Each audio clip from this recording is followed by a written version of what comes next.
ole zanin hi September ni som pakwa sang ni som ni panga ani a Apex Bank Mizoram Children's Talent Show Grand Finale hey tha thai ṭawiawm turin vai pakon Culture Center kan kalani a sari lechan beve la kan thang chawa hei min la om nak nak to a tin achunga po hian in a train an lut nual to ni na langa daria thi program tran nia kan han lut chho venga luma hianin engangin ngen omte kan han thir thuak thokanga hei pona hianin mi ngoma zat an oma an lut chho venga no pang am tam khop maya tin vai pakon Culture Center hi amuna leilian nuama hei wang hianin tu tan po pan ol sam pan nuama ni wang hianin zanina po hianin nu le pa ba ka no pang engu zat an kaltura kan bei seya tin beng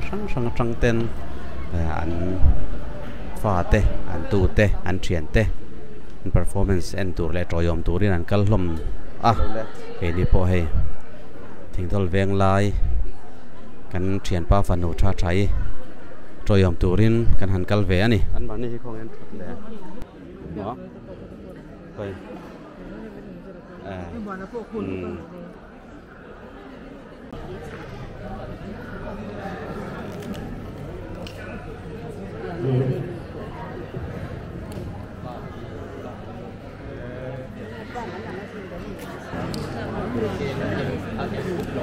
là trần lẩu để vá trần trẹp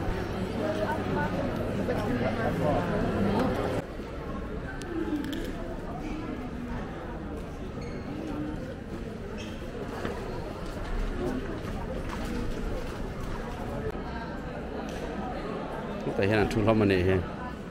tại hôm là trung á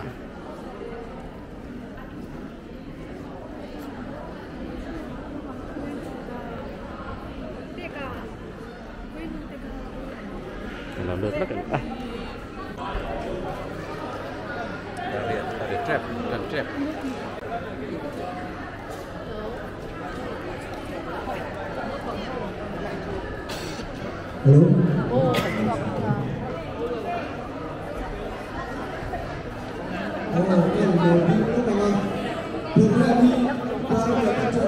trần đòn tội em Apex Bank Mizoram Children's Talent Show sang hi som hi panga Grand Finale atop zanzu kanal thenta ama sain TV le YouTube le maminal clear to zong tele ahuna local content chubai kan putsewa Cultural Center vai kona hian kan program hine kania atop zana ni to amin atam theyam berkha local turin kan song chawa in chan zong te po he program te hian wa ton ne sai le remoi mo tatin ron oidon kan ti kha chuwangin in la tlai lova lo la kal tur te po khala la kal zen turin kan in sol na ni e ti chuanin kan ti sia do ti thena na kan mix mo zo than zamin HS le wat yana bula Dr. Seal Rizwala Ampea Andi kalin tiksat zonga thiam taka komenta en chintu tekha ani titsuan zanina hianin grand finale te ani boga kan han du tho dewa kan guest judge hianin mi pani zai thiam mm mai ka kan soma tu e kan rino mi tekha na sazoka ka go chwa tu hi la sang liana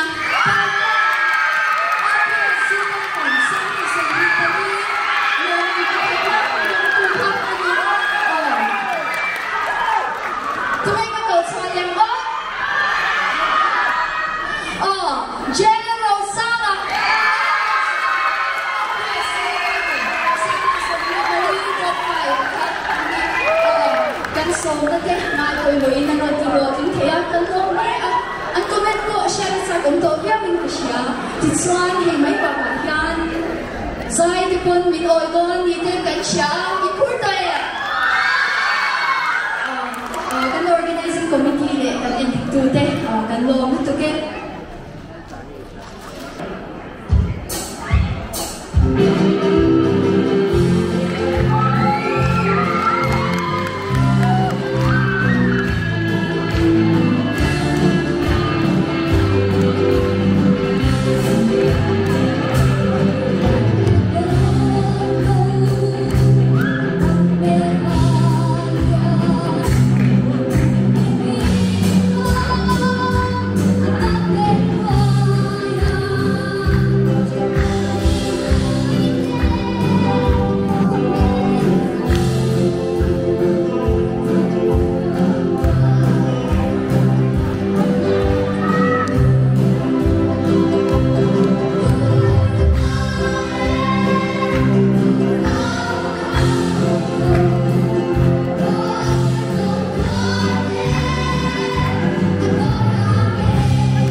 kan chunga I put min lo thak emo min lo ngai sak tok lo emo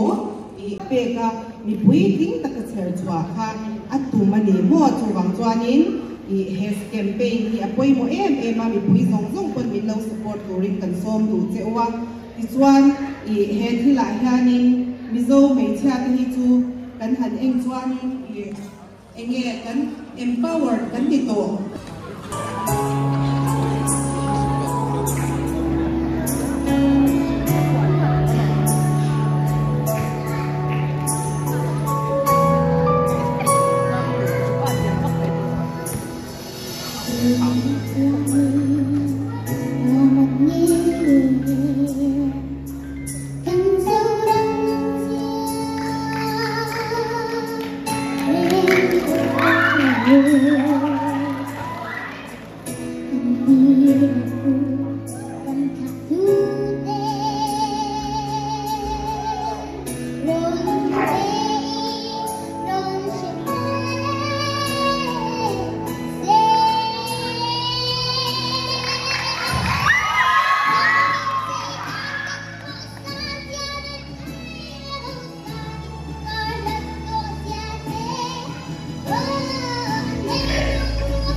Strumming my pain with his fingers, singing my love with his words, killing me softly with his song, killing me softly with his song, telling my whole life with his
tu na hian in tha thai zai don mek ani enge a performance o per be sen o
Sawate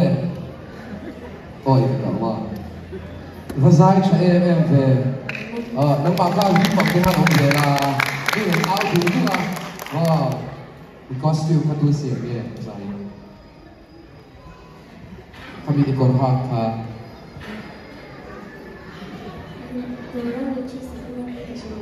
mo ami ge shot ko ni nama ni khwa mi mi din thai important is at chalo lai kalau gai sama di mo competition dia at chalo lai ma kan ni ka lo do chắc là ni asoi se do so ko chu ma ga sorry lo chu de la ma ga ma lo chu inside chato ko ga ni wa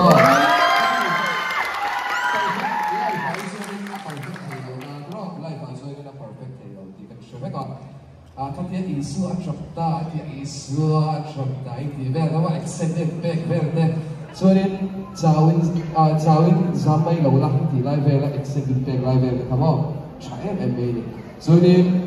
นังมาที่ส่วนนี้อาสางไลฟ์เสียหลายเดือนนี้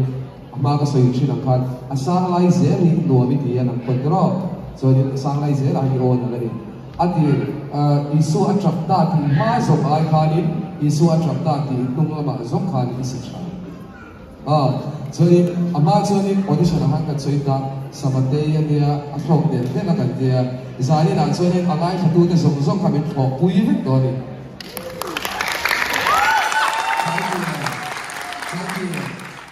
猜啲最最攞咩？攞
Hãy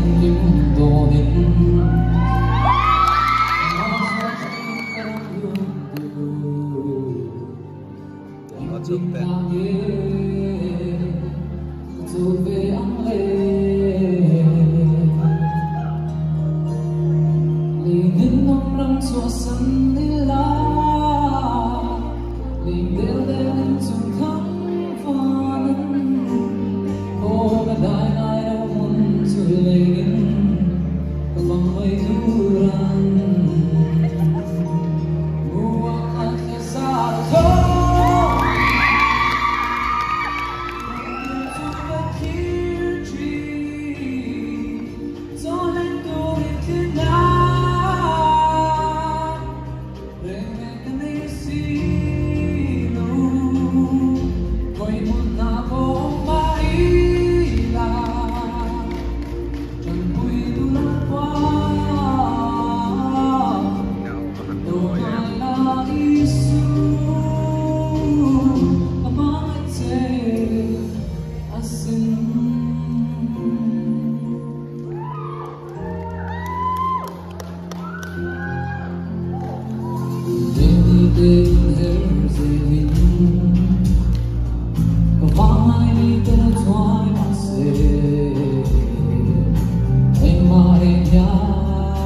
của Mipui đam thế khá của thì đâu đây sẽ làm ngon thì khán Elisha bộ khá lâu lên đinh sẽ station mà khán station mình lâu lên đinh Pui sẽ ở đây có lâu là vâng People's Choice Award Top 5 lâu mà đông tu đăng lệ su tu nghe rin Lalṭhazuali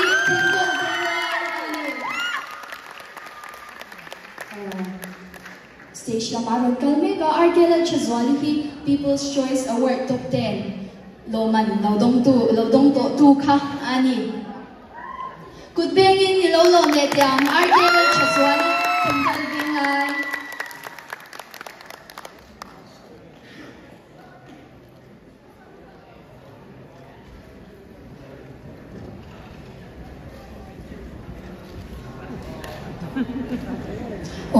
People's Choice Award tong tu te kan lom pui em ani atop nan tu din peng le tiang o top san ten tu do tu ten kha pui lo da kan lom man dong tu te kan lom pui a tu chuan kan judge lo man han sak tu chunga lom thu kan soi okay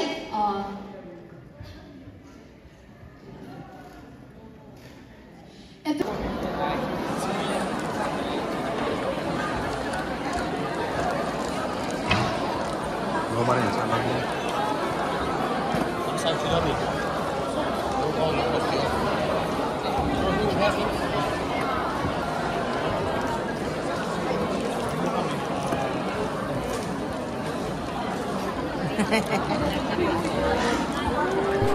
Commercial break. Này lúc cả hay thà thải po apa bula. Aron thu chava. Thà tên lâu lạc saka lâu lạc pui boka. Kan mua kan share tang khanin People's Choice Award kha avai ni na ta nan dong le ni a hei thate lo lak saka lo lak puya tu na po lak pui tu chende an lo len tara tilang vek lo wanga ma se toi te tilang sim bange commercial break lokaจะสดนะแล้วมาเฮียนึงYouTube เรามาเป็ดสวนนะอันเนี้ยสดทันเราหมดเลย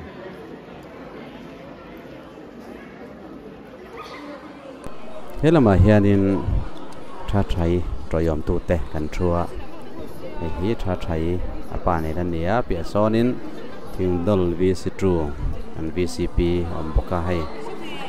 เราตรอยอมครบเมื่อถึงดอลเราไม่ต้องรอนเฉาเตะอันตามมาdân này hiện nên trò yểm tu cái này chắc khóc mày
Marshall Islands, Iran, Tuvalu, Belgium, Libya, Croatia, Grenada, Portugal.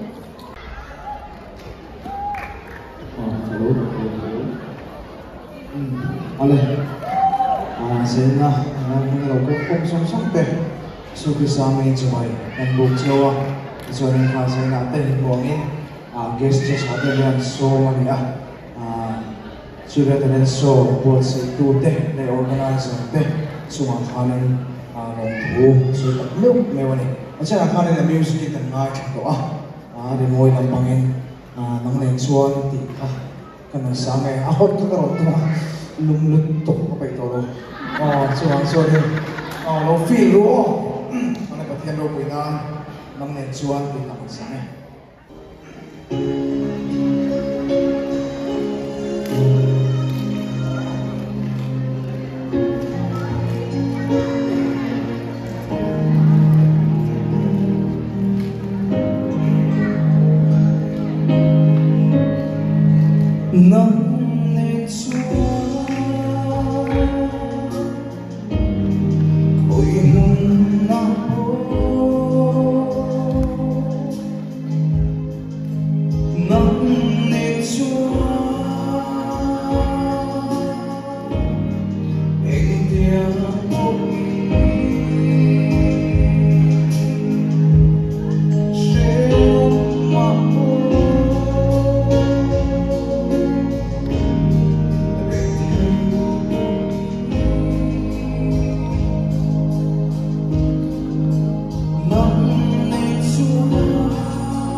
It's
Lòng vắng vô quý an cho một nó giống đó mấy khi một bên phiên nào không ai là nhìn nơi nắng và anh nghe tiếng nắng trôi một chút anh pha lên con mê đã từng nghe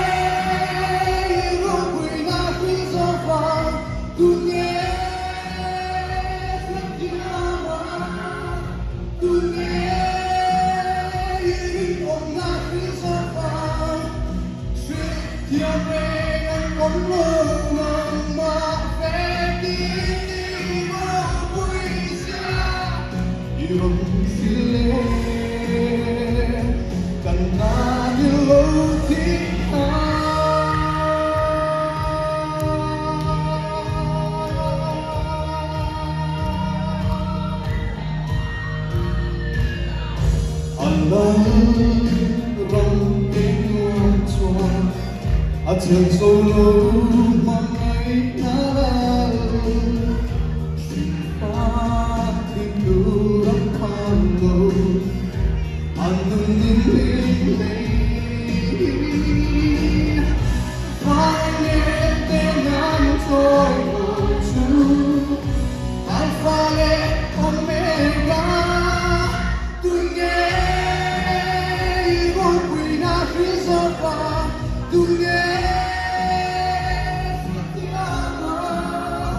tu nghe tình ông na phía sau và sự thiêng về ngàn con lâu năm mà về đi vào vui sướng yêu cần ta như lâu thì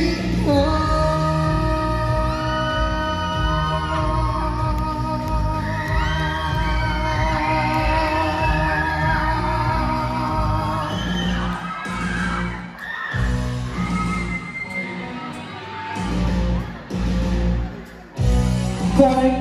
cần phone flashlight trên trường hợp đủ vậy sao có lắm phone flashlight không ấy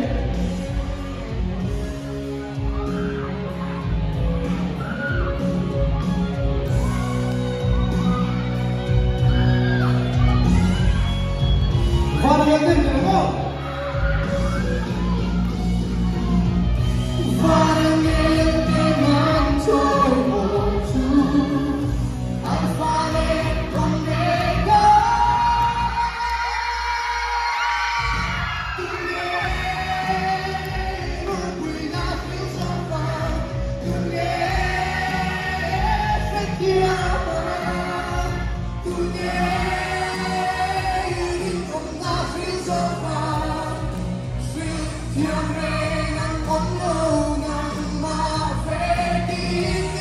vào vui sướng yêu xin lên cần ta như lâu thì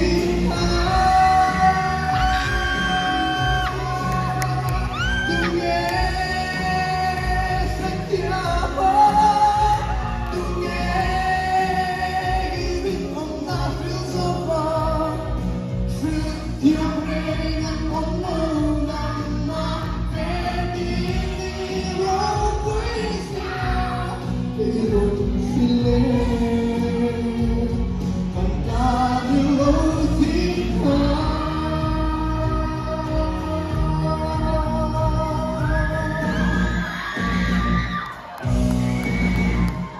Hello man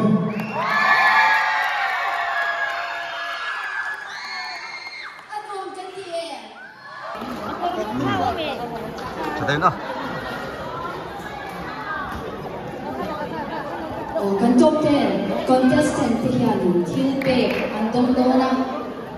an van nei le pe kan nau te hin sat takin thil pe ke ro pe china an ai wo po hian in lo thu ka sei sa kha la ni e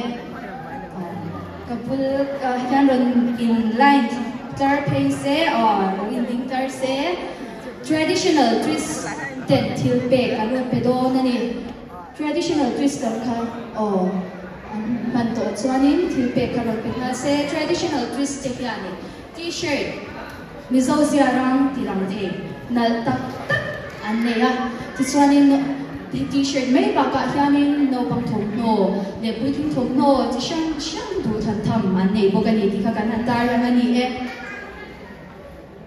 traditional twist te hi zarkot wanglai office bula le bongkon chimvenga te anoma ti chuanin district shang shanga po hianin doran ne a dor the ren an ti kha kan han tar lam halani e traditional twist te chwa kan lo men kut Mipui lam kha kut lo ben zeli la tro se kam kha ki ten kha warina grand finale te ni to a to sa te ni to a program so che to buka food tu than tu te poka auma vo big collection le vo big marte no ban ve cheu donya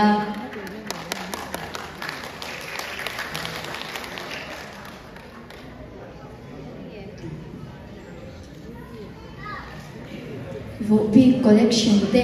kama lama ding ma te hi top 5 te kha ani a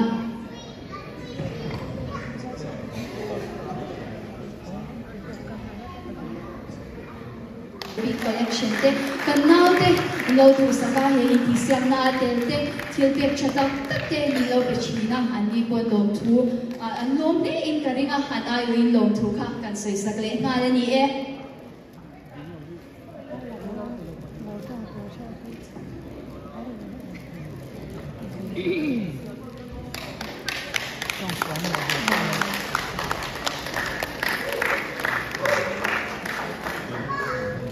Vo big collection te chunga kan lo me tuna chuan result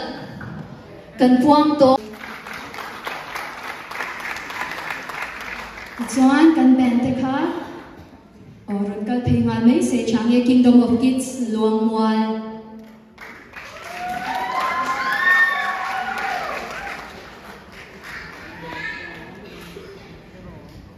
ti khanin kan top 10 te po khan min lo le din pui se result ka puan chung yanin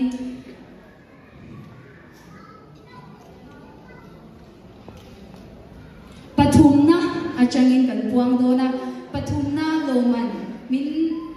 lan satur yanin nuti pau tu organizing committee khong e station ma yan lo chok se pathum na yanin cheng sing ni an dong do na memento le certificate atel zia kan ti to kha Apex Bank Mizoram Children's Talent Show Sanghi Songhi Panga Loman Pathumna Dong Tu Chu Valalman Songtonga FSD ang Arvin Sautani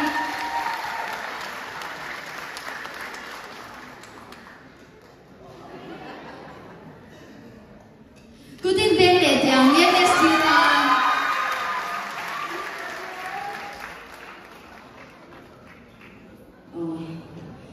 Pahitya, anong ta? Kabulan iti, ano iti ito daw? Kabulan iti iti. Pagkat na, tunakan puang do na, pagkat na, loman minhan sa turyanin, Apex Bank, lamachangin kan chairman, pulan sa kakong ngayon stage na mahyanin, lau chuak se, pagkat na yanin, kan so'y tuwang kanin, tseng nuay kan, le Ginny and Johnny achangin TV, 32-inch, ang dongdon kan di ka.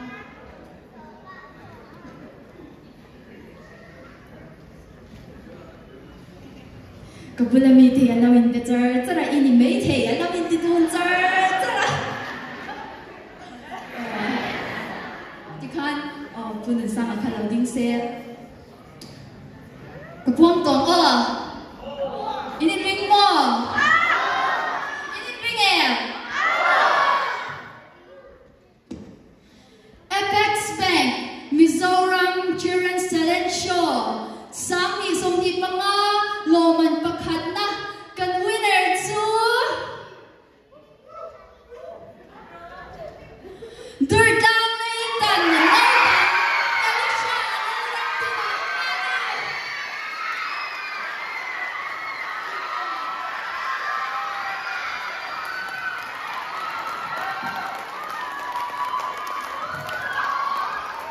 Alicia tangan kudin bengok ya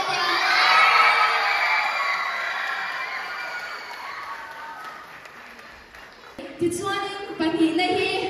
Lalṭhazuali Kingdom Chachari Panginghi Loman Pahina Lalṭhazuali Mom's Food Lamachangin Numati Mika Kong Ain Station Ma Alogan Se Loman Pahina Yanin Tseng Singa Akeng Tela Memento Le Certificate Akeng Telze Kantika Chachai Tan Kudin Beng Le Tiang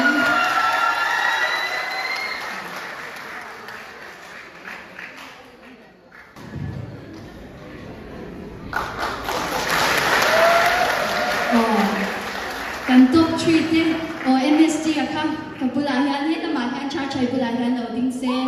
kan top 3 din tan kudin men on le tiang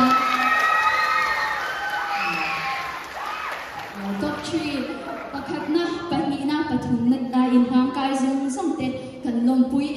chewani ti chuanin ti khanin milo la din pui le siang chung zonga min ending sak tu te khani athiam tak taka comment tu te ani kan chief judge Pizol Nuntari ani Professor Lalṭhazuali HS Buma le Dr. Lalṭhazuali ang piyani.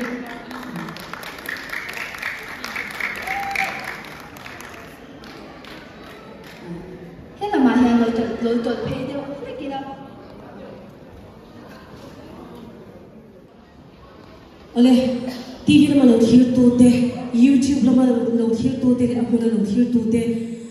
Apex Bank Mizoram Children's Challenge Show sang hisumhi panga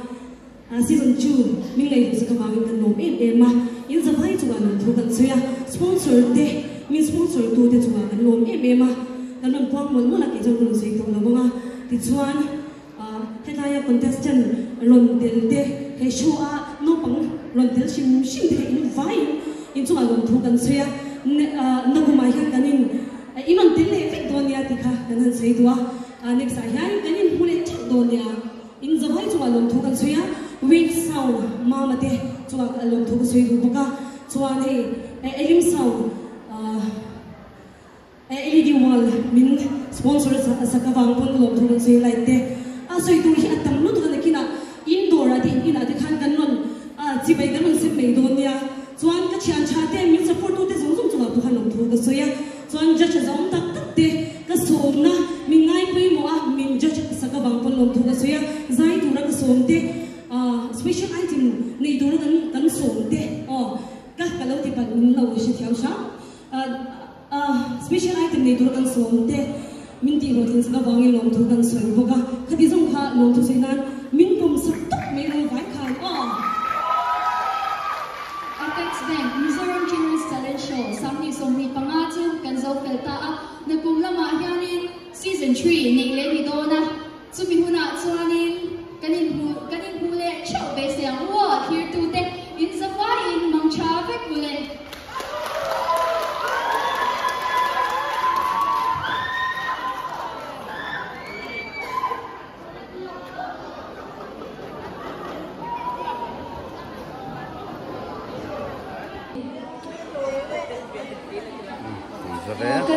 kan organizing committee lang te ka ko may station ma hianin local se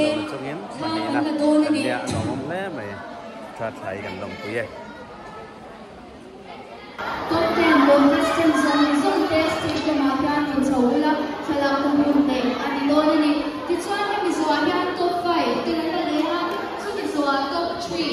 ti chuan at top pera tun season na kan winner ni kha ala do ani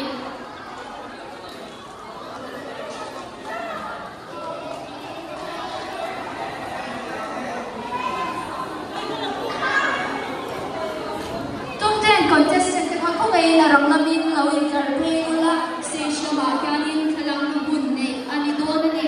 top 10 contestant den tsuanin top 10 contestant den ka anak so huwa kanin top 5 den ka anak sum lenga chumi swa chuanin top 3 den ka ananga chuana ko pera winner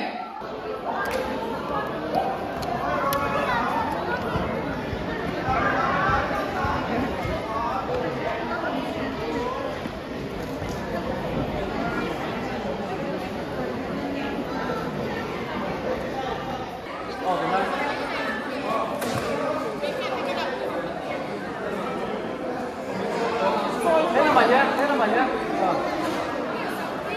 Còn chứ mày đi. Ăn mất đâu cắt đâu. Là hai chú mấy đâu gì vậy chú anh? Ăn không? Ăn không?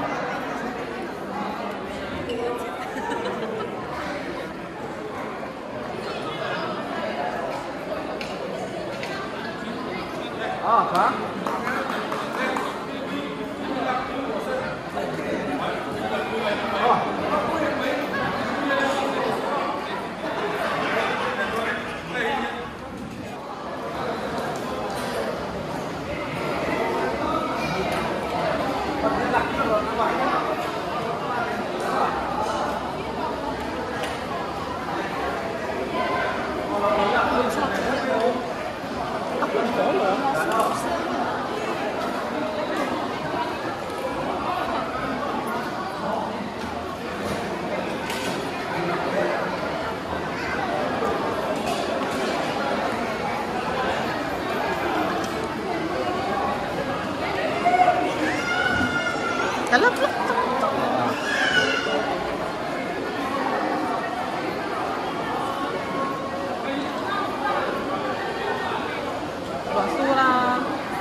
thầy lớn thì rồi sura hồ thầy lớn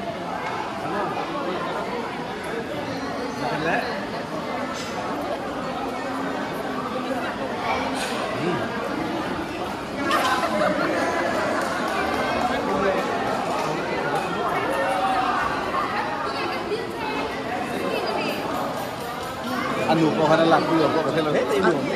anh đi lâu anu căn để lâu anu kan lâu mo thế là nghe đi chinh là liu một cái tia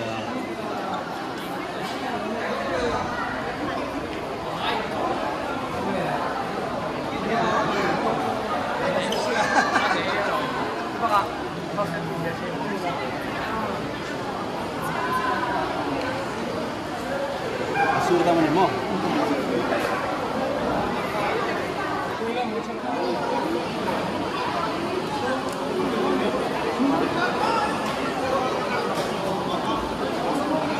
Itu mih kan judge pakatannya. Ah.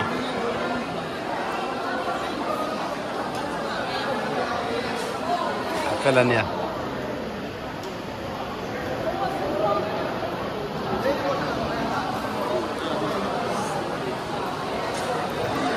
Kan dầu ta tu này hiện in đào sòng phần địa này mình đi sòng mà được không?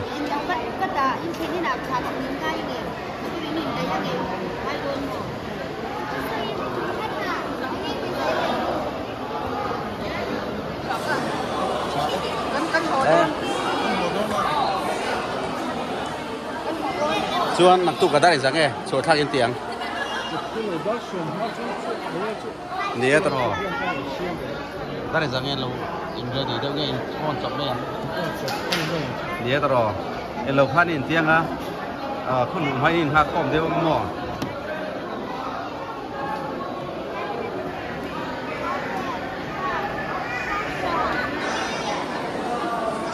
Đây try. So phần thi lesson very trip á. Ủa xuống xuống tụi con họ thầy lâu. Thầy anh phải làm khóc mày. Cái anh in lòng pui anh in ruột thì em lúc tôi phát rào tôi hay ăn một tết chuộc tôi mà rồi chú anh thì hạt phá mà tôi này giờ nên nấu anh em cùng có mi tan chú anh in một các phần phết tôi program mà lâu đây đều xì à mày ăn lòm mà đây anh ạ ăn lòm thiêm khóc mày